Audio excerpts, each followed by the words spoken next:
მონაწერინებს უკანასკნელ ამოსუნ თქვამდე ჩემი მკითხველის, ჩემი მშობლიური მიწისა და ჩემი მისწრაფებისადმი სიყვარული. წერის დროს მთლიანად სხვა სამყაროში გადავდივარ. ეს სიტყვები მესხ პოეტს ელენე დიდიმამიშვილს ეკუთვნის.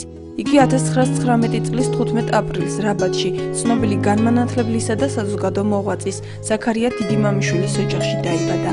მისი დედა როზალია გურგენიძე იმ დროისათვის შესაფერისად განათლებული ქალი იყო. მრავალშვილიანი ოჯახიდან გახლდათ, მას ყავდა 4 დედმამიშვილი, 2 ნიდანი და 2 ძმანი იყვნენ. მე მინდა აღვნიშნო ის, რომ მისი და ქალბატონი მარგარიტაც ლექსებს წერდა და ქალბატონმა ელენემ ვერ შეძლო, როგორც ამას ძალიან ხშირად ნანობდა ხოლმე, გამოეცა თავისი დის ლექსთა კრებული და ამდენად დღემდე არ იცნობს ქართველი საზოგადოება და ახალციხის საზოგადოება მარგარიტა დიდიმამიშვილს როგორც პოეტს. დღემდე ხელუხლებელი და გამოუცემელია და შეუსწავლელია, რა თქმა უნდა, შესაბამისად მისი პოეზია. ელენე დიდიმამიშვილი ახალციხის პირველ საშუალო სკოლაში სწავლობდა. მისი ფოტოსკოლის სიამაყეთასდენს დღესაც ამშვენებს. ერთ-ერთი ძვირფასი მარგალიტი, ასე იხსენიებს პოეტს პირველი საჯარო სკოლის დირექტორი მაკა ჯანაშვილი. დღეს მიწევს იმ სკოლის ხელმძღვანელობა, რომელშიც ასეთი ბუმბერაზე ადამიანები აღიზარდნენ. ეხლა ის ელენე დიდიმამიშვილია, იქ მიხეილ თამარაშვილია, ივანე გვარამაძეა. არ ვიცი, არის რაღაცა ესეთი საოცარი პასუხისმგებლობა. ნამდვილად დიდი სიამაყე მეუფლება, როცა ასეთი ხალხი ამ სკოლის კედლებში აღიზარდა. ელენე დიდიმამიშვილი წლების განმავლობაში ხელმძღვანელობდა სკოლის ციმებიან ორკესტრს. ასევე იყო კლასის ხელნაწერი ლიტერატურული ჟურნალის განთიადის რედკოლეგიის წევრი. 1927 წელს სკოლის დამთავრების შემდეგ დროებით ქალაქის ბიბლიოთეკაში მსახურობდა. იყო დაწყებითი სკოლის მასწავლებელიც. 1 წლის შემდეგ თბილისის სახელმწიფო უნივერსიტეტში ფილოლოგიის ფაკულტეტზე ჩაირიცხა. 1953 წელს კი რამდენიმე თვის განმავლობაში ახალციხის მხარეთმცოდნეობის მუზეუმის დირექტორიც იყო. ასევე მუშაობდა მესხეთის სახელმწიფო დრამატულ თეატრში მოკარნახეთ. როდესაც დაამთავრა უნივერსიტეტი, იგი კვლავ დაბრუნდა ქალაქში და მთელი წლების განმავლობაში მას ცხოვრება, მოღვაწეობა უხდებოდა მშობლიურ ქალაქში და შეიძლება თამამად ითქვას, რომ არ დაუტოვებია მას ქალაქში არც ერთი დაწესებულება, კულტურული საგანმანათლებლო დაწესებულება, რომელშიც არ ემუშაოს. ბევრ მათგანში ის ხელმძღვანელი თანამდებობაზე მუშაობდა და აქტიურად იყო ჩართული საერთოდ თავისი მოღვაწეობით ქალაქის ცხოვრებაში. უნივერსიტეტის დამთავრების შემდეგ ელენე დიდიმამიშვილი ახალციხის მშობლიურ სკოლაში პედაგოგიურ მოღვაწეობას ეწეოდა. ასევე მუშაობდა სასოფლო-სამეურნეო და ეკონომიკურ ტექნიკუმებში. მანვე თბილისში საბავშვო რედაქციებთან ნორჩ ლიტერატორთა წრე ჩამოაყალიბა, სადაც არაერთმა ცნობილმა ქართველმა პოეტმა და პროზაიკოსმა მნიშვნელოვანი ნაბიჯები გადადგა.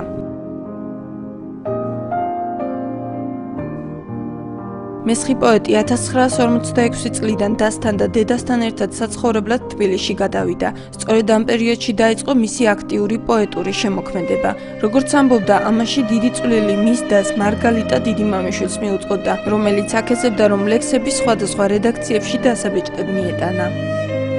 მეც მივყებოდი ხოლმე რედაქციებში, რამდენჯერ ახლა თბილისში მასთან ვიყავი, ცხოვრობდი 1 წელიწადი. და ხოლმე რედაქციებში უკეთებდნენ შეხავად სხვათა შორის და უწერდნენ, მაგრამ მაინც ბოლომდე არა. ელენე დიდიმამიშვილს თბილისში გადასვლისთანავე მოუხდა იმ დროის ისეთ ცნობილ ადამიანებთან ურთიერთობა, როგორებიც იყვნენ გალაქტიონ ტაბიძე, იოსებ გრიშაშვილი, გიორგი ლეონიძე, მარიჯანი და სხვები. დედაქალაქში იგი აქტიურ მოღვაწეობას ეწეოდა. წლების მანძილზე ხალხური შემოქმედების მუსიკალური სექციის წევრი და მრავალ მუსიკალურ გამოცემათა ლიტერატურული რედაქტორი იყო. პოეტი 1966 წელს შოთა რუსთაველის 800 წლის იუბილესთვის მესხეთის ხაზით საიუბილეო კომისიის მდივნად აირჩიეს. მას ეამაყებოდა, რომ ასეთი დიდი არათუ რესპუბლიკური მნიშვნელობის და საკავშირო მნიშვნელობის, არამედ სოფლიო დონის ღონისძიების მომზადებაში მან აქტიური მონაწილეობა მიიღო. და მე მინდა აღვნიშნო ისიც, რომ მას აქვს დამუშავებული ბრწყინვალე თემა ვეფხისტყაოსანი და საერთოდ შოთა რუსთაველი ხალხურ პოეზიაში და არაერთი უნიკალური მასალა აქვს მოძიებული ამ საკითხთან დაკავშირებით. როგორც პოეტი ამბობდა, ლექსების წერა 7 წლისამ დაიწყო. პირველი ლექსი ჩემი დავწერე, კი არ დავწერე, უფრო სწორად ვთქვი, როდესაც 5 წლის ვიყავი, მაშინ ანბანის ყველა ასოს ვერ ვფლობდი და ჩემმა უფროსმა დამ ჩაიწერა ის ჩემი პატარა ლექსი, რომელიც ასეთი შინაარსისაა. დედოფალა მითავაზა ჩემმა კარგმა ძიამა, როცა ხელში ავიყვანე, გამეხარდა მიამა. პირველად მოწყენილი ლექსები მქონდა. მახსოვს მე-6 კლასელმა გოგონამ ასეთი ლექსი დავწერე. მე ერთი ვარ ქვეყანაზე, დავსნეულდი და წევლილი, მისულ მარტოვიარები და ყოველთვის მარტოვივლი. სამწუხაროდ ეს პოეტის საშინელი წინათ გრძნობა იყო. მან მთელი ცხოვრება მარტოსულმა იცხოვრა, რასაც ბოლოს ნანობდა კიდეც. მიუხედავად იმისა, რომ მას ბევრი ცნობილი ადამიანის თხოვდა ცოლობას, მაინც გადაწყვიტა ცხოვრება არავისთვის დაეკავშირებინა. ისეთი გამოჩენილი მსახიობი თხოვლობდა, გამოჩენილი დინამოს ფეხბურთელი ცნობილი მაშინ, მაგრამ ბოლოს ინანა ვერ უნდა გავთხოვილიყავიო, ალბათ შვილი მეყოლებოდა რაღაცა, ბოლოს ძმისშვილი ყველა კარგია რაღაც ნათესავი, მაგრამ საკუთარი რო არ ყავდა ძალიან ნანობდა. თვითონაც ძალიან წუხდა უკვე ბოლოს, რომ აი რატომ არ გავთხოვდი და რატომ არ ამყავს ჩემი შვილები, ჩემი სისხლით ხორცები. ის ფაქტი, რომ ელენე დიდიმამიშვილმა საკუთარი ოჯახი არ შექმნა, მეგობრები და ოჯახის წევრები ერთი რამით ხსნიან. პოეტი საკუთარ პედაგოგზე, სოსო სალარიძეზე იყო შეყვარებული, რომელიც 2 წლით სამუშაოდ დედაქალაქიდან ახალციხეში გადმოვიდა. მათ შორის დიდი ასაკობრივი სხვაობის გამო ელენე თავისი გრძნობის გამხელას ვერ ბედავდა. მოგვიანებით კი ეს გრძნობა გამჟღავდა, იმ პიროვნებამ გაიგო, რომ ქალბატონ ელენეს უყვარდა, მას წინადადებაც მისცა, რომ გაყოლოდა და შეექმნა ოჯახი, მაგრამ იმ დროისათვის ელენემ ჩათვალა, რომ უკვე აღარ იყო ეს საჭირო და გადაწყვიტა, რომ ბოლომდე იმ წარმოსახვით და იმ გრძნობით დარჩენილიყო, როგორც თავდაპირველად ჩაისახა მის არსებაში. პოეტს სხვისი შეყვარება არც უცდია. იგი სიცოცხლის ბოლომდე მიუწვდომელი სიყვარულის ერთგული დარჩა. ელენე ყველგან მის ცისფერ თვალებს ხედავდა, ამიტომაც დომინირებს პოეტის ლექსებში ლურჯი ფერი.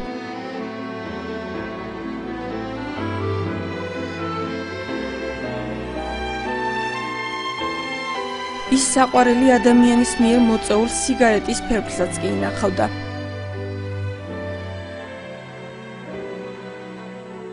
წერის დროს თითქმის ყოველთვის 3-ის ნაცვლად 4 წერტილს სვამდა, საყვარელი ადამიანის სახელის ასოთა რიცხვის შესაბამისად. დაქონდა ეს თავისი ლექსები გამოსაქვეყნებლად და ეხვეწებოდა ხოლმე იქ ეს თავის შეყვარებული რახან ყავდა ეს სოსო ერქვა მას და 3 წერტილი არ დასვათ რა, თითქმის 4 წერტილი აქვს ყველა იმებში თვითონ დაწერილი. ძალიან აი სულ 4 წერტილი, 3 წერტილს აწერდა, ისე უყვარდა, იშვიათად აქვს 3. ძალიან დომინირებს მის შემოქმედებაში ლურჯი ფერი.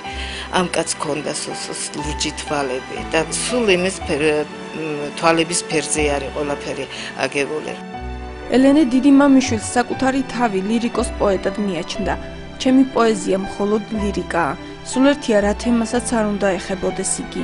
საკმაოდ დიდი ადგილი მაქვს დათმობილი სატრფიალო ლირიკაში, რომელიც მუდამ სადღაც იმედით ჭვივის. იმედი ჩემი თანდაყოლილი ნუგეშია, თუ შეიძლება ითქვას მთელი ჩემი ცხოვრება პოეზიაა. ურთულესი, უსასტიკესი და მაინც ქრისტესგან მონიჭებული მადლი. ლირიკამ მაცოცხლა პოეზიაში, ლირიკამ გამატარა ცხოვრების ეკლიანი ვრცელი აღმართები, წერდა პოეტი. პოეზია ეს არის ადამიანის სულის გამოძახილი. მაგალითად, ჩემს სათქმელს სხვა ვერავინ იტყვის, ვერც ერთი პოეტი ის ჩემს სულში ვერ შემოვა და მე სხვის სულში ვერ შევალ და სხვისას მე ვერასოდეს ვერავისაც ვერ ვიტყვი.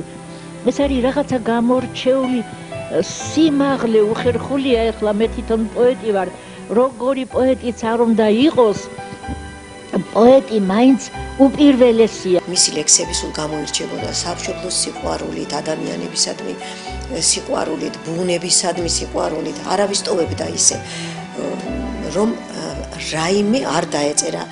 ხეზეც კი შეეძლო ლექსი დაეწერა ექსპრომტად. და განსაკუთრებით მისი ნაწერები გამოირჩეოდა იმით, რომ ერთ თაბახ ფურცელზე მხოლოდ 4 ხაზი იწერებოდა. ისეთი დიდი ასოებით წერდა და ისე ლამაზად, რომ ძალიან საინტერესო იყო. ელენე დიდიმამიშვილმა ლექსების 1/3 მესხეთს მიუძღვნა. ხშირად ამბობდა პოეტურ ასპარეზზე ჩემი გამოსვლის შემდეგ ბევრმა შეწყვიტა მესხეთზე ლექსების წერა. ეს იმიტომ, რომ მე მართლაც კარგი ლექსები მქონდაო.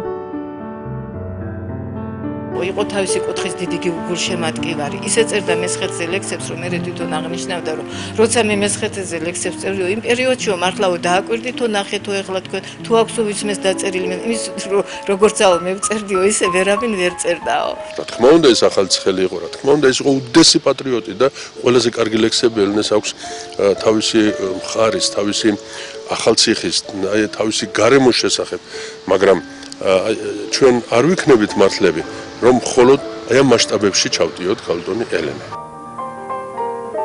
აღსანიშნავია, რომ პოეტის გულში ჩამწვდომი ლექსები იმთავითვე იქცა ცნობილი ქართველი კომპოზიტორების შემოქმედების მუზად. მის ლექსებზე სიმღერები შექმნეს ნუნუ გაბუნიამ, სანდრო მირიანაშვილმა, ბიძინა კვერნაძემ და სხვებმა. ქართველი კომპოზიტორების მიერ ჩემს ლექსებზე 200-ზე მეტი სიმღერაა დაწერილი, წერდა პოეტი. ხეივანი აბა როგორად ამხელიდა აქ შენ სახელს ჩურჩურება და ყველახე ისე როგორ წავიდოდი ბაღიდან რომ შორიდან ერთხელ არ დამენახე ფირუზების დარი და გამარადი დაგეძებდი ყოველდღიატრია ყვავილების ღიმილს მოვიბარადი არ მინდოდა შემხვედროდი დარდია ახლაც უმზერ ღიღილოს დაკვირილე ფიქრით მივდევა ყრმობას ოქროს პრთებია თითქოს ახლაც მოხვა კვლავ გამივიდე თითქოს ირგვლივ თვალთა ლაჟვარდებია ისე როგორ წავიდოდი ბაღიდან რომ შორიდან ერთხელ არ დამენახე ცისი ლურჯები დრე ფიქრებს დაჰლიდა აქ შენ სახელს ჩურჩულება და ყველახე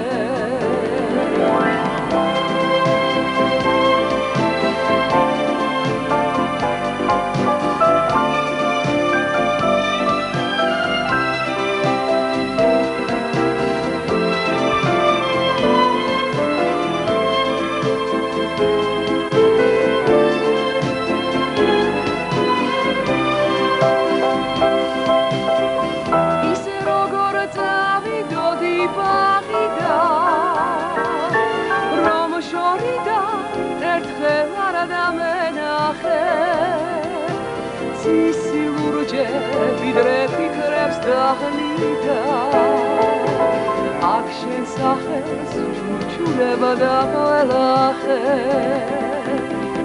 აქ შენ სახელს ჩურჩულება და ყველახე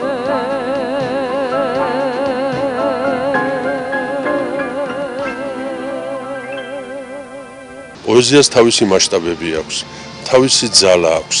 აი ზოგად ქართული, ზოგადი პრინციპებისა და ძიებების პოეტი იყო ქალბატონი ელენე. ეს ერთი. მეორე.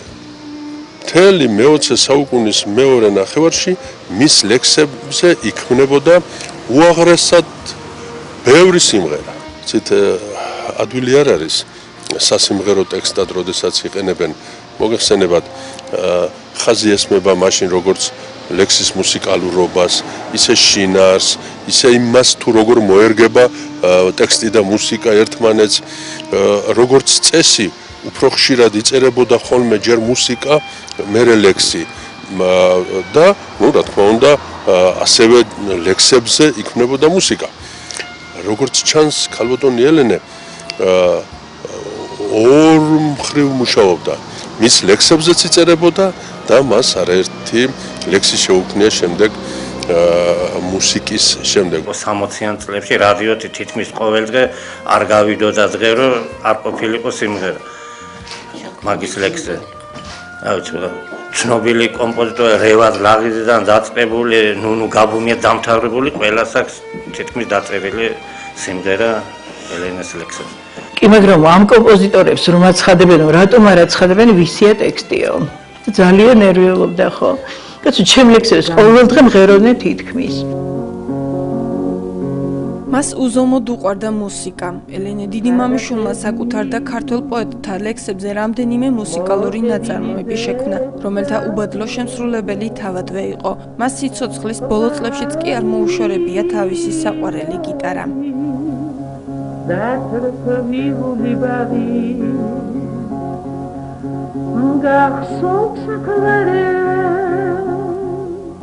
მესხეთ ჩამოდგა ცისკარი დილის, მე სხვა ოცნება არა მინდა რა, მომეცით ყრმობი სულთან შეზრდილი, ჩემი გიტარა, გული სათუთი იწვოდეს მზისებრ, წუდებოდეს ელვა ნათელ თვალების, აკაციასთან მღეროდე ისე იდუმალებით, თებზე აინთო ცისკარი დილის, მე სხვა ოცნება არა მინდა რა, მომეცით ყრმობი სულთან შეზრდილი, ჩემი გიტარა. აი სწორედ ამ ლექსში მოხსენიებული გიტარა არის სწორედ აი ეს გიტარა, რომელიც ძალიან უყვარდა ელენე დიდიმამიშვილს და განსაკუთრებული დამოკიდებულება ჰქონდა, რადგან მას ძალიან უყვარდა სიმღერა, თვითონვე მღეროდა გიტარის თანხლებით და ალბათ დღე არ გავიდოდა, რომ ხელში არ აეღო და რამე არ წაეღიღინებინა მაინც თავისთვის და აი სიკვდილი ბოლომდე, აი სიკვდილამდე სულ აი თან ქონდა მას ეს გიტარა თავისთან ახლოს ედო ხოლმე და ყოველთვის აი დღეში შეიძლება რამდენიმე ჯერაც კი აიღო ეს ხელში. ცხოვრებაში იმ მცირე სიხარულსა და დიდ წვალებაში ყოველთვის ჩემი ერთგული მესაიდუმლე იყო მუსიკა. სიხარულის დროს თუ მემღერებოდა, წუხარების დროს თავისი მისადაგებული ხანგები მამშვიდებდა. მუსიკის გარეშე მე ერთ დღესაც არ შემეძლო ყოფნა. ამიტომ იყო რომ ასე უცბად დავმეგობრდით ბუნებრივად, რა თქმა უნდა, მე და კომპოზიტორები. ელენე დიდიმამიშვილს როგორც პოეტს ქართველმა საზოგადოებამ სიცოცხლეშივე მიაგო პატივი. 1990 წელს თბილისში მისი დაბადებიდან 70 წლის იუბილე აღინიშნა. 1996 წელს კი მშობლიურ ქალაქში მოღვაწეობიდან 70 წელი მის დამი მიწვნილი ღონისძიებით მიულოცეს. წიგნი როცა გამოვიდა მისი, მაშინ გადავწყვიტეთ მისთვის საიუბილეო საღამო გაგვეკეთებინა თეატრში. და რომ ვუთხარით ქალბატონ ელენეს გადაირია, რას ლაპარაკობთ, რა გამიკეთებია მე რომ იუბილეს მიკეთებთო. მოვეფერეთ, ვიმღერეთ, ვიცეკვეთ და ერთი ლამაზი საღამო ვაჩუქეთ ქალბატონ ელენეს. და მიხარია რომ ორგანიზატორი მე ვიყავი. პოეტი სიცოცხლის ბოლო წლებში მშობლიურ ქალაქში ცხოვრობდა. იგი ყველაზე ხშირად ქალაქის ბიბლიოთეკას სტუმრობდა. თანამშრომლებმა მას ერთი მყუდრო კუთხე გამოუყვეს, სადაც დალაგებული ჰქონდა თავისი წიგნები, ხელნაწერები და მუშაობდა. ბოლო რამდენიმე წლის განმავლობაში მას შეიძლება ითქვას, რომ მოღვაწეობა მოუხდა, მე მოღვაწეობას დავარქმევდი ნამდვილად, მოღვაწეობა მოუხდა ქალაქის ცენტრალურ ბიბლიოთეკაში. მისი ადგილსამყოფელი სწორედ იქ გახლდათ. იმიტომ რომ მე მოღვაწეობას უწოდებ, იმიტომ რომ ის იქ არ მიდიოდა უბრალოდ დროის გასაყვანად. მე რამდენადაც გახლდით მომსწრე, მან ამ პერიოდში ძალიან ბევრი თავისი ხელნაწერი გადაწერა, გადაამუშავა, ლექსებს გაუკეთა რედაქცია და ასე შემდეგ და ერთგვარად გარკვეულ სამუშაოს ასრულებდა. ბიბლიოთეკარები მასთან დაკავშირებულ უამრავ მოგონებას იხსენებენ. მისი ბიბლიოთეკაში მისვლის დღიდანვე პოეტის ღიმილი, დიდი თვალები, უჩვეულო მზერა, ყველა მათგანისთვის ახლობელი გახდა. დეიდა მარგოს ჩვენი დირექტორის კაბინეტში შევიდა, გაგვიღიმა და შევიდა. და მაშინ ახლა წავიჩურჩულეთ ყველაფერს, პოეტია რაღაცა და იმ დღიდან უკვე ჩვენი ცხოვრების ნაწილი გახდა.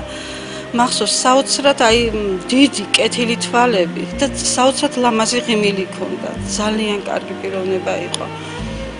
ყოველდღე ჩვენთან იყო ბიბლიოთეკაში. პოეტისთვის ბიბლიოთეკა ერთადერთი ნავსაყუდელი გახდა. ყოველდღე მიდიოდა იქ და წერდა ლექსებს, ნოველებსა თუ მოგონებებს. რამდენიმე ხნის შემდეგ ელენემ ლექსები ბიბლიოთეკის ყველა თანამშრომელსაც მიუძღვნა. თავისი შემოქმედების ზენიტში წავიდა. დღეარ გავიდოდა რომ მოვიდოდა ერთი ლექსი, ორი ლექსი დაწერილი არ ქონოდა. სახლში ღამე დაწერდა და მოვიდოდა მოგვიტანდა წაგვაკეთებდა რამე ამ ლექსებს. სამცხე-ჯავახეთის ისტორიის მუზეუმის თანამშრომლის ნატო ყრუაშვილისა და ელენე დიდიმამიშვილის ნაცნობობა პოეტის ბოლო წლებში დაიწყო. მას მუზეუმი და მნიშვნელოვანი საზოგადო მოღვაწეების შესახებ მასალების შეგროვება დაევალა. ელენესთან შეხვედრას ისტორიკოსი ასე იხსენებს. პირველივე შემოხედვაზე მე დამრჩა ისეთი წარმოდგენა, რომ თუ კი ქალბატონი ელენეს როგორც პიროვნება არ მოვეწონებოდი, ჩემთან ურთიერთობას არ გააგრძელებდა. და ეს ჩემთვის მრავლის მთქმელი იყო ეს პირველივე შემოხედვა. შემდეგ დავჯექით და დავსხედით, ვისაუბრეთ და ბოლოს ძალიან ისეთი ცოტა მორიდებით ვკითხე, რომ აი ქალბატონო ელენე როდის მოიცლით, როდის შეიძლება რომ შეგხვდეთ და თქვენგან ავეღო მასალები მეთქი. და მითხრა, როცა გნებავთ. ეს უკვე იმას ნიშნავდა, რომ მე მასთან შემეძლო უკვე ნორმალური კარგი ურთიერთობა დამემყარებინა და ის მისია, რაც დაკისრებული მქონდა მასთან მიმართებაში, ეს ვიცოდი რომ კარგად გამოვიდოდა. ხომ დაწერ ჩემზე, ხომ გამიხსენებ. ეს აკვიატებული კითხვები იყო, რომელსაც სიცოცხლის ბოლო წლებში ელენე დიდიმამიშვილი თავის ახალგაზრდა მეგობრებს უსვამდა. აი ესე თვალი თვალში გამიყარა და მკითხა, ხომ დაწერ ჩემზე? მე გავუცდი. სადღაც აი შემეშინდა კიდევაც.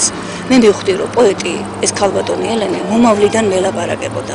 მან უკვე გაიაზრა, რომ ის გარდაიცვლებოდა, მოკვდებოდა და აი მე რა სიტყოდნენ მასზე და რა თქმა უნდა იმ თავისი სიცოცხლის გაგრძელება და ერთ-ერთი გზა ეს იყო რა თქმა უნდა გახსენება და ის რომ მასზე ან დავწერდით, ან აგერ თუნდაც სატელევიზიო გადაცემებს მოვამზადებდით და მივხვდი, რომ პოეტი მომავლიდან მელაპარაკებოდა. რა თქმა უნდა დავიბენი, ეს ჩემთვის ძალიან დიდი მოულოდნელობა იყო და მეუთხარი ქალბატონო ელენე, თქვენ ისეთი პოეზია გაქვთ და თქვენ ისეთი ლექსების ავტორი ბრძანდებით, რომ თქვენზე ყოველთვის დაიწერება და ყოველთვის გაგიხსენებენ მეთქი. თავი გააქნია და მითხრა, არა, ხომ დაწერ ჩემზე. ანუ მივხვდი, რომ ის კონკრეტულად ჩემგან ითხოვდა იმას, რომ მე მასზე უნდა მეწერა, როცა კი ამის შესაძლებლობა მექნებოდა. მე რა თქმა უნდა მივხვდი, რასაც მეუბნებოდა და ვუთხარი, რომ ქალბატონო ელენე, მე ყოველთვის დავწერ თქვენზე, როცა კი ამის შესაძლებლობა მომეცემა მეთქი. და მე უკვე აი თითქოს დამშვიდდა, დაწყნარდა ხელი-ხელზე დამადო თბილად და აი კმაყოფილი დარჩა ჩემი პასუხით. მეც აღმოჩნდი იმ კატეგორიათა რიცხვში, რომელსაც ამ სიტყვებს უმეორებდა. ხომ გამიხსენებთ შემდგომში მას აი ეს დარდი, ეს ტკივილი, ან შესაძლოა რომ თვითონ აფასებდა თავის შესაძლებლობებს, თავის პოტენციალს, თავის პოეზიის ღირებულება. ეს კარგად ქონდა გაცნობიერებული და გული წყდებოდა ალბათ იმაზე, რომ ის სათანადოდ არ იყო მაშინ დაფასებული და ალბათ ის მოლოდინი, ის წინასწარმეტყველება ქონდა მას, რომ მისი გარდაცვალების შემდეგ აუცილებლად დაფასდებოდა მისი შემოქმედება. გული მიგრძნობს, რომ ეს წელი ბოლო წელია ჩემთვის. გაზაფხულს ვეღარ დავესწრებიო, ამბობდა. ქალბატონი ელენე ავად იყო. უკვე დასუსტებული იყო და ასე თქვა თავის თავს აღარგავდა. და როცა საუბრობდით, მითხრა, რომ მე ამ ზაფხულს ვეღარ გავაწევ, ამ გაზაფხულს ვეღარ გავაწევ. მე გაზაფხულზე ვარ დაბადებული და გაზაფხულზე გარდავიცვლები ნატო. ეს იყო ძალიან დიდი წინათგრძნობა. პოეტი 1997 წლის 23 მარტს გარდაიცვალა. იგი მშობლების გვერდით რაბათშია დაკრძალული.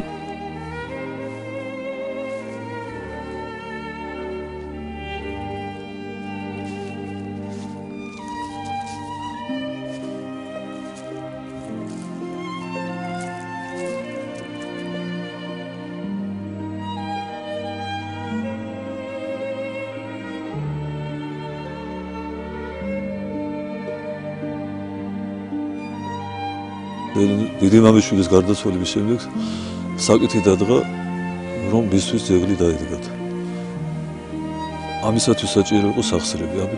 ამიტომ მე მიმართე მაშინ გამგებელს რეზო გიქოშვის, რომელმაც ძალიან ახლოს მიიტანა გულთან ეს ყველაფერი.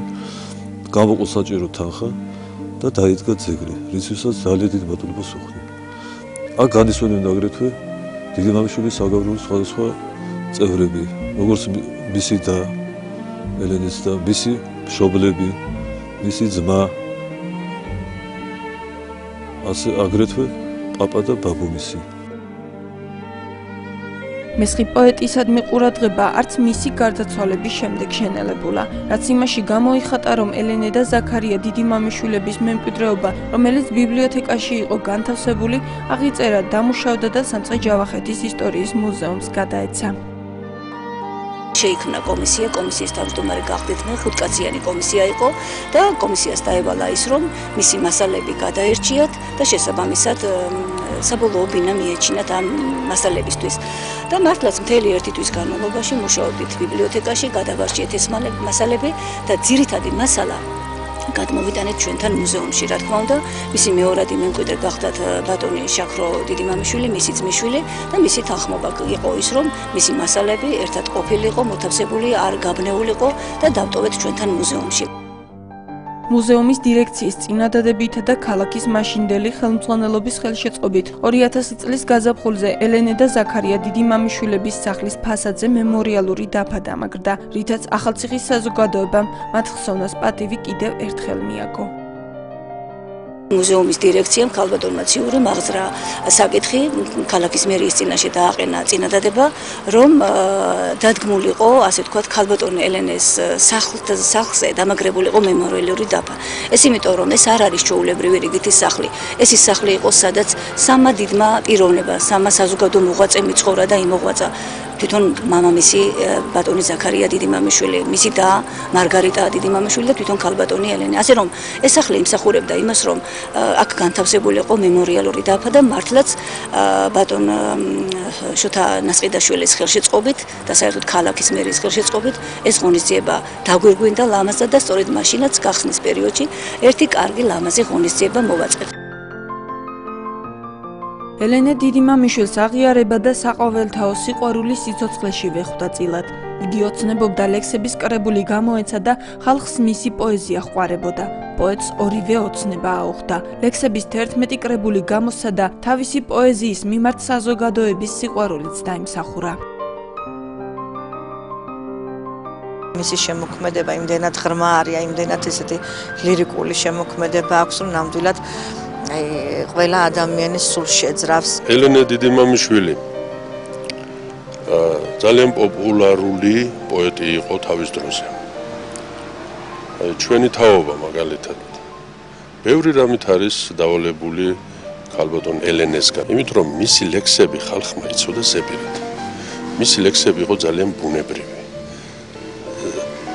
მაღალ პროფესიონალური და ამავე დროს იყო ხალხისთვის გასაგებად დაწერილი.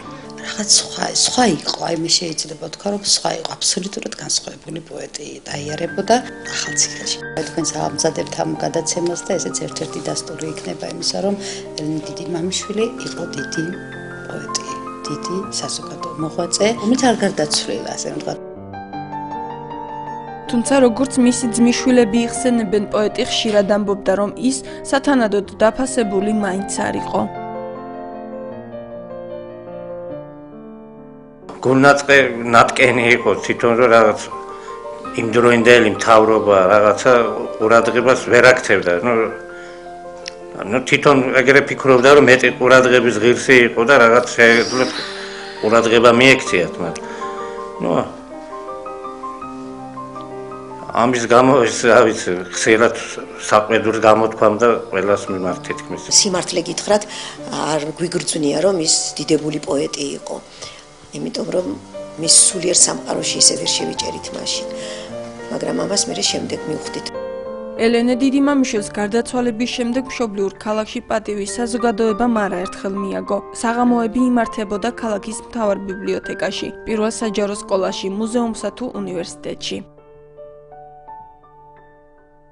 ქონდა ღონისძიება, რომელიც მის იუბილეს ეძღვნებოდა, ელენე დიდი მამიშვილის იუბილეს და ბავშვებმა მთელი მისი შემოქმედება წარმოაჩინეს აი ამ ღონისძიებაზე, ასევე მისი საფლავი დავასუფთავეთ. ეს აღდგომის პერიოდი იყო აპრილში აქვს დაბადების დღე თვითონ ელენე დიდიმამიშვილსაც და პატივი მივაკეთ როგორც მის საფლავს, ასევე მერე შემდგომ გავაგრძელეთ ღონისძიება. როცა ჩვენმა სტუდენტებმა აღნიშნეს სიყვარულის დღე, ერთი დღე მისი დაბადებიდან მიეძღვნა ელენე დიდიმამიშვილს და ამასთანავე ზუსტად აი ამ პერიოდში მოხდა ამ წიგნის პრეზენტაცია, სადაც მოწვეული იყო მისი ოჯახის ახლობლებიც და ჩვენი სტუდენტები და ახალგაზრდებმა სცენარით გააცოცხლეს. ეს ჩემთვისაც შინაგანად იყო ამაღელვებელი, რომ მე მას შევპირდი თითქოს, რომ აუცილებლად გაგიხსენებთ და ეს იყო, თქვათ, ერთი ჩემი, თქვათ, იმ პირობის აღსრულება, რომელიც, თქვათ, 82 წელში მე ქალბატონ ელენეს დავდე. ღმერთმა ინება ისიც, რომ მისი გარდაცვალების შემდეგ რამდენიმე ღონისძიებაც მომზადდა, რომელშიც მონაწილეობაც მივიღე და ანუ ხელმძღვანელე და რაც მთავარია, აი მისი გარდაცვალების შემდეგ მე რაზეც ვერ ვიოცნებებდი, ის იყო რომ ორი კრებული მომზადე მისი შემოქმედების შესახებ. პოეტის მე-12 კრებული გადასახედი მოგვიანებით 2007 წელს გამოიცა. მასში ელენე დიდიმამიშვილის ბოლო წლების შემოქმედებაა შესული. რამდენადაც ეს მასალები ყველაფერი ჩემთან იყო, ეს ამ მასალებზე და ამ წიგნის მომზადებაზე მე უნდა მეზრუნა. და მოვამზადეთ კიდევაც ეს ლექსი, ის ლექსთა კრებული და სათაურად უწოდეთ გადასახედი. თვითონ მის ერთ-ერთ ლექსს ქვია გადასახედი და ამიტომ გადაწყვეტეთ, მაგრამ მე უფრო ამ გადასახედს, ამ სახელწოდებას უფრო სიმბოლური დატვირთვა მივეცი, რამდენადაც ეს ლექსები, ესიც ლექსები იყო, რომელიც ქალბატონმა ელენემ თავისი სიცოცხლის გადასახედიდან, სიცოცხლის ბოლოს სიცოცხლის გადასახედიდან დაწერა და ამიტომ უწოდეთ ამას. ეს კრებული კითხველმა საზოგადოებამ დიდი სითბოთი მიიღო, დიდი სიყვარულით მიიღო და რა თქმა უნდა, აი ამ კრებულით ჩვენ შევძელით რომ ქალბატონი ელენე კიდევ გაგვეცოცხლებინათ. როდესაც ქალბატონი ელენე გარდაიცვალა, ჩვენ ცდილობდით, მე მახსოვს ერთხელ განვიხილეთ კიდეც მისი პოეზია, გვინდოდა რომ მისი კრებული გამოგვეცა, მაგრამ რაღაც მოვლენების გამო მე ეს საქმე დავიწყე, მაგრამ შემდეგ ბოლომდე მე ვერ მივიყვანე, სამაგიეროდ უნივერსიტეტმა მიიყვანა ბოლომდე და ელენეს, ქალბატონ ელენეს წიგნები გამოიცა ჩვენს უნივერსიტეტშიც.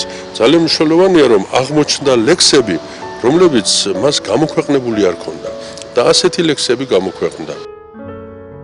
გარდა ლექსებისა, ელენე დიდიმამიშვილი ნოველებსაც წერდა. მისი გამოცემის სურვილი პოეტისთვის აუხსნელ ოცნებად დარჩა. 2011 წელს ახალციხის სახელმწიფო სასწავლო უნივერსიტეტისა და სამცხე-ჯავახეთის ისტორიის მუზეუმის ერთობლივი ინიციატივით მისი პროზაული შემოქმედების გამოცემაც მოხერხდა. კრებულში სახელწოდებით გზავრცელი ელენე დიდიმამიშვილის 8 ნოველაა შესული. ძალიან ბედნიერი ვარ, რომ მე მომეცა საშუალება, რომ ამ უნივერსიტეტში ორი სრულყოფილი კრებული გამოგვეცა ქალბატონი ელენეს შემოქმედებიდან, მე-11 და მე-12 თუ არ ვცდები, ეს ბოლო არის ეს გზავრცელია ეს კრებული და ბედნიერი ვარ იმით, რომ ჩვენს ახალგაზრდებს არ დავიწყები ელენე დიდიმამიშვილი. ეს არის ბრწყინვალე ნოველები. აქ ჩანს ქალბატონ ელენეს მისი სული, მისი პიროვნება, მისი ხასიათი, ის როგორც პიროვნება და როგორც ქალი, რომელზეც შეიძლება წაიკითხო და შენი ცხოვრების მაგალითად აქციო ეს მოთხრობები. როდესაც უკვე რამდენიმე კომპეტენტურ პიროვნებას მოუხდა ამ ნოველების წაკითხვა და გაცნობა, მათ ყველამ თითქოს ყველამ ერთი დასკვნაზე მივიდა, რომ ქალბატონი ისა ელენე პროზაში უფრო ძლიერია ვიდრე პოეზიაში და ამ დროს უკვე მოგახსენეთ, რომ ის ქართველ ლირიკოს პოეტთა ხუთეულში იყო შესული მე-20 საუკუნეში. მისი ნოველების თემა ძირითადად სიყვარულია. იგი არც დროს, არც გარემოებას და არც ასაკს არ ემორჩილება. ის მარადიულია და უცნაური, უჭკნობი და უასაკოვით მშვენიერი ვარდი. ასეთია სიყვარულის მისეული და ხასიათება. მას პირველი სიყვარული ძალიან ესეთი ქონდა, რომ თვითონ უყვარდა, მაგრამ მას არ შეეძლო ამის გამომჟღავნება, ეს კი თქვა. მე ვეხვეწე მითხარით რა ქალბატონო ელენე ვინ იყო, მეთქი და არა ვერ ვიტყვიო. რატომ მეუთხარი რა მოხდა მაშინ, რა არის ცუდი რომ თქვენ გიყვარდა, მე მცხვენია რომ მე მიყვარდა და მას არ უყვარდიო, მას მხოლოდ ჩემი ლექსები მოსწონდა, ჩემ ლექსებს კითხულობდაო. პოეტი სიყვარულისა და მესხეთის გარდა წერდა თოვლიან მთებზე, გაზაფხულზე, ჩიტებზე, რწმენაზე, ასევე უყვარდა ნათესავებისთვის ლექსების მიწყვნაც.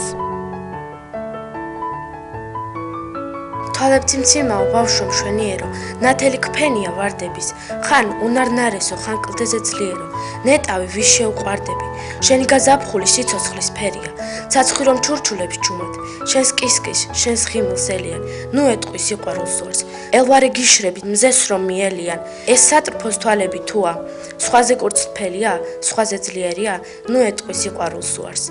ეს ლექსი ელენე 1966 წელს ელენე დიდმამიშვილმა მიუძღვნა ბებია ჩემს ბებიას ნათელს.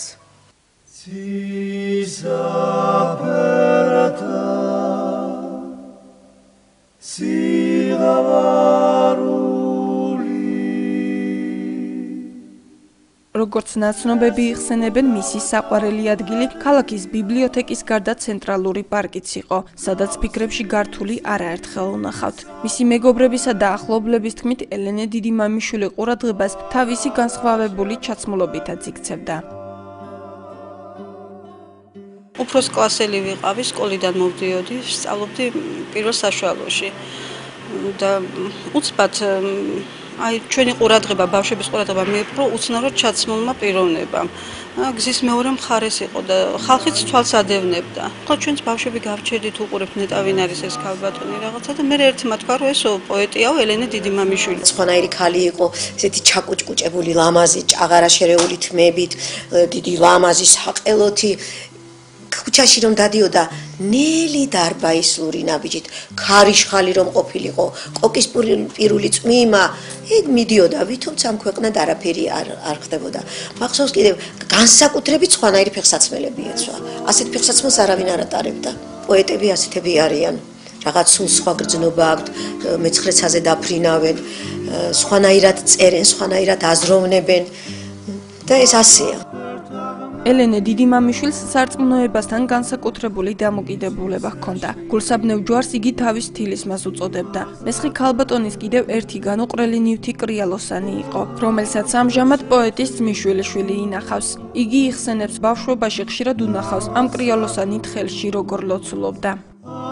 ბოლო წლებში, როდესაც ელენე დიდმამიშვილი გადმოვიდა ჩვენთან საცხოვრებლად, ყოველ საღამოს ვხედავდი, რომ თავისთვის ლოცულობდა ხოლმე განმარტოებული. ერთხელაც დამაინტერესდა, რას აკეთებდა, იმიტომ რომ ამ დროს მე პატარა ვიყავი და არ ვიცოდი რა იყო ეს ლოცვა. მიუახლოვდი და ვკითხე, რას აკეთებდო და ხელში ეჭირას აი ეს კრიალოსანი, ეს სავარდი და ლოცულობდა სავარდს. ამ დროს თვითონ დაიწყო ხმამაღლა ლოცვა და ამიხსნა როგორ უნდა მელოცა. და ყოველ საღამოს შემდეგ, როცა თვითონ ლოცულობდა ხოლმე, მეც მივდიოდი და ერთად ლოცულობდით ხოლმე. და ძალიან კარგად მახსოვს ის საღამო, როდესაც ელენე დიდმამიშვილი წავიდა ამ ქვეყნიდან, მან ისევ სიკვდილის წინ დაასრულა მთლიანად სავარდის ლოცვა და დაიძინა. ამის შემდეგ აღარც არ გაუღვიძია მას. და ეს კრიალოსანი დამრჩა სამახსოვროდ. ერთხელ როდესაც ბიბლიოთეკაში ვისხედით და ვსაუბრობდით, ამ დროს მოვიდა ბატონი შოთა ნასყიდაშვილი და მას ჩამოუტანა თბილისიდან თავისი ნივთები. მათ შორის იყო გიტარა და კიდევ იყო ჯვარი. ჯვარი, რომელზეც ეს ჩვეულებრივი ჩამოსაკიდე კი არ გახდა, არამედ ეს იყო დასამაგრებელი ჯვარი და პირველ რიგში გაფაციცებულმა ეს ჯვარი მოძებნა. მას ბევრი ნივთები იყო, მაგრამ აინტერესებდა ის ჯვარი ადგილზე იყო თუ არა და გახარებულმა რომ ეს ჩემი თილისმაო, აი ესეთი რაღაცა მითხრა, ის აიღო ის ოქროს ჯვარი და გულზე დაიბნია. ნატო ყრუაშვილმა ელენე დიდმამიშვილის სახელის უკვდავ საყოფად ქალაქში მისი ძეგლის დადგმის იდეა გააჟღერა. ისტორიკოსის თქმით, ამით პოეტის შესახებ უფრო მეტი ადამიანი დაინტერესდება. როცა ადამიანი გაივლის, მან უნდა იცოდეს, ვინ იყო ეს პიროვნება, როგორ ალამაზებდა ჩვენი ქალაქის ქუჩებს. დღეს ვისაც ასე ვთქვათ, ისევ იცნობდა ქალბატონ ელენეს და ახსოვთ, გონებაში ისევ არის მისი ლანდია. ეხლა არ შეიძლება რომ გაიარო დღეს ბიბლიოთეკის წინ, გაიარო პარკში და იქ სადღაც ქალბატონ ელენეს ლანდი არ დალანდო. იმიტომ რომ ეს პიროვნება დავიწყების უფლებას არ გაძლევთ, მაგრამ ამას არ მოგცემს მის თანამედროვეებს, მაგრამ გავა პერიოდი და ქალბატონი ელენე დავიწყებული იქნება თუ მას არ გავიხსენებ და მე ვფიქრობ რომ ჩვენს ქალაქს ნამდვილად დაამშვენებს მისი ძეგლი. დარდი აქვს, მაჟგული გაუღე, ცრემლი აქვს, მოსმინდე სათუთად, საზრუნავ საფიქრალს გაუყევ და ურვა ჩათვალე საკუთრად.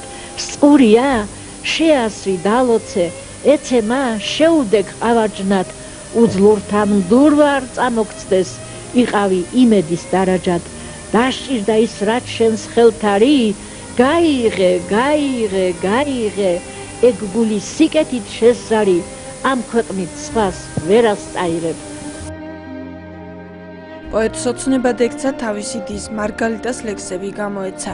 ასევე ვერაიხდინა სურვილი საკუთარი შემოქმედება ერთ კრებულში მოექცია, რომელსაც პოეტის სუნთქვას უწოდებდა. გარდაცვალებამდე მან კრებული მოამზადა, თუმცა მისი გამოცემა ვეღარ მოასწრო. კრებული მავანთა კეთილნებას დღემდე ელოდება, რითაც შესაძლებელი გახდება ელენე დიდიმამიშვილის უკანასკნელი სურვილი გარდაცვალების შემდეგ მაინც ასრულდეს.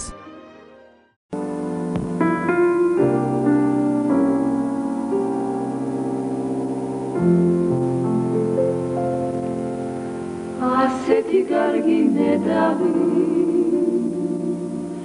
ადდა მარადის დამყოფა მე მუდამ გავუბედავი შენთვის მღეროდე მარტო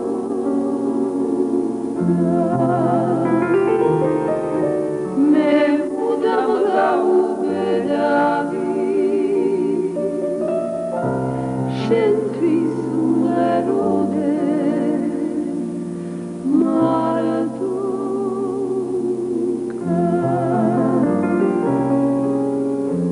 შენთვის მღეროდე მარადი გული გაზაფხულს მიგავდეს შენ გისიგდირის გარამადეს ჩემი სიმღერა